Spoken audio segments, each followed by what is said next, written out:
আমার কাজ হলো জাঙ্গিপাড়ার প্রতিটি মাটির বাড়ি যাতে পাকা হয় এবং মুখ্যমন্ত্রীর ওই সরকারি প্রকল্পের মধ্যে আসে, এইগুলো দেখা বিধায়ক হিসেবে আমার কাজ থাকবে আগামী দিনে। আমি এই 15 বছরে 9,30,00,000 টাকা এমএলএ ল্যাডসের জন্য বরাদ্দ, এটা প্রতিটা এমএলএর জন্যই ছিল। আমি তার প্রায় 99.99% কাজ কমপ্লিট করে ফেলেছি। মানে আমাদের ভোট বাড়বে, বিরোধী ভোট কে কোন দল কি ভোট পাবে ওটা নিয়ে আমি ভাবছি না। বিরোধী দল তো কিছু ভোট পাবেই, কারণ গণতান্ত্রিক দেশ, মানুষের রুচি পছন্দের ব্যাপার আছে। তবে তৃণমূল কংগ্রেস এখানে বিপুল ভোটে এবার জয়ী হবে 26-এ, মানে রেকর্ড, অতীতের রেকর্ড সমস্ত ভাঙতে চলেছে।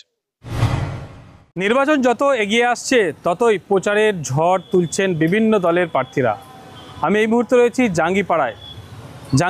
3বারের বিধায়ক স্নেহাশিস চক্রবর্তী, চতুর্থবারের জন্য তিনিও টিকিট পেয়ে জাঙ্গিপাড়া বিধানসভা কেন্দ্র থেকে তৃণমূল কংগ্রেসের প্রার্থী হয়েছেন। তিনিও জাঙ্গিপাড়ার অলিগলি ঘুরে টোটোয় চেপে কর্মী সমর্থকদের নিয়ে প্রচার করছেন। জাঙ্গিপাড়ায় প্রচারে বেরিয়ে কেমন সাড়া পাচ্ছেন বা কি দেখছেন এলাকায় ঘুরে ঘুরে, মানুষ কি বলছে এবং বিরোধীদেরকে তিনি কতটা পাত্তা দিচ্ছেন বা বিরোধীদেরকে কিভাবে তিনি নিচ্ছেন, দেখুন আজকে স্নেহাশিস চক্রবর্তীর প্রচার শেষে তিনি কি বলছেন। হ্যাঁ, এই নির্বাচনকে আমি শুধুমাত্র একটা ভোটে আবার পুনরায় নির্বাচিত হওয়ার ভাবনা নিয়ে আসিনি। আমি 15 বছরের বিধায়ক জাঙ্গিপাড়ার, তাই অলি গলিতে আমি ঘুরে দেখার চেষ্টা করছি যে 15 বছরে যে উন্নয়ন, সার্বিক উন্নয়ন তৃণমূল স্তর পর্যন্ত মমতা বন্দ্যোপাধ্যায় দিয়েছেন, সেটা আর কোন জায়গায় বাকি আছে। সেই বাকি জায়গাগুলো আগামী দিনে পূরণ করতে হবে। আমরা দেখছি যে প্রতিটি বাড়িতে লক্ষ্মীর ভাণ্ডার আছে, স্বাস্থ্যসাথী কার্ড আছে, বিনা পয়সায় রেশন আছে, কিন্তু কিছু মানুষের বার্ধক্য ভাতা এখনো পাননি। এই মানুষগুলোকে আগামী দিনে বার্ধক্য ভাতার আওতার মধ্যে আনতে হবে আমাদের, এটা মুখ্যমন্ত্রীও প্রতিশ্রুতি দিয়েছেন। আমার কাজ হচ্ছে জাঙ্গিপাড়ার প্রতিটি বার্ধক্য মানুষ যেন ভাতার মধ্যে আসে। দ্বিতীয় হচ্ছে যে আমরা 32 লক্ষ মাটির বাড়ি দিয়েছি এক বছরে, কেন্দ্রীয় বঞ্চনা সত্ত্বেও, কিন্তু তবুও কিছু কিছু এখনো মাটির বাড়ি আছে যেগুলো এই লিস্টের মধ্যে আসেনি। এবার মুখ্যমন্ত্রী যে 10টা কমিটমেন্ট করেছেন তার মধ্যে মাটির বাড়ি পাকা করার কমিটমেন্ট আছে।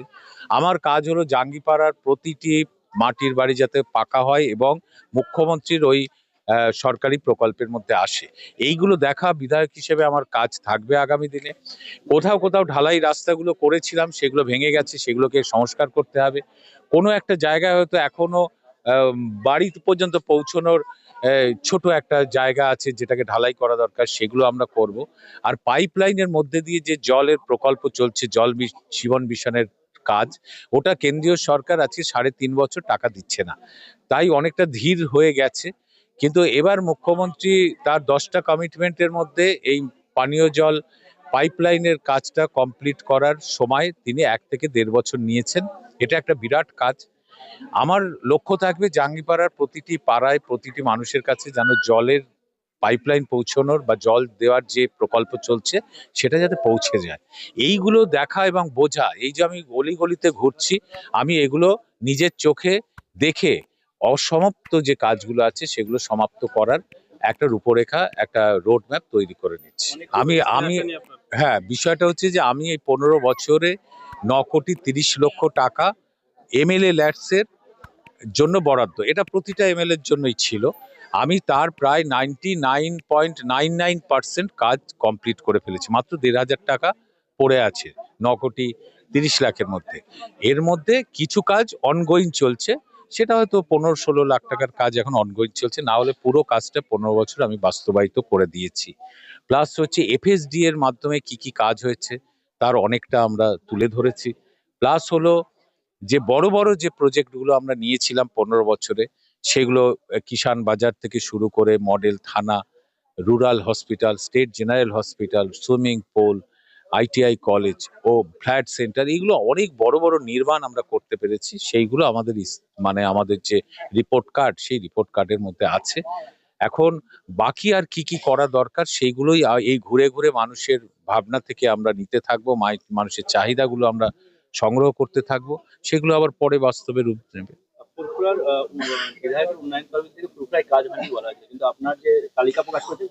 আমি দুটো কাজের উদাহরণ, মানে এইটা 4 পৃষ্ঠার একটা বই, তো ওর মধ্যে ধরানো সম্ভব নয়। আমি প্রতিটা অঞ্চলে দুটো করে কাজের উদাহরণ দিয়েছি। তাতে ফুরফুরাতে আমাদের ফাতেয়া যে মাদ্রাসা আছে, ওই মাদ্রাসায় প্রথমেই আমি 5 লাখ টাকা দিয়েছিলাম। তখন পীরজাদা তোহা সিদ্দিকীর রিকোয়েস্টে দিয়েছিলাম, কল্যাণদাও দিয়েছিল, সেই কাজটা ওখানে হয়েছে।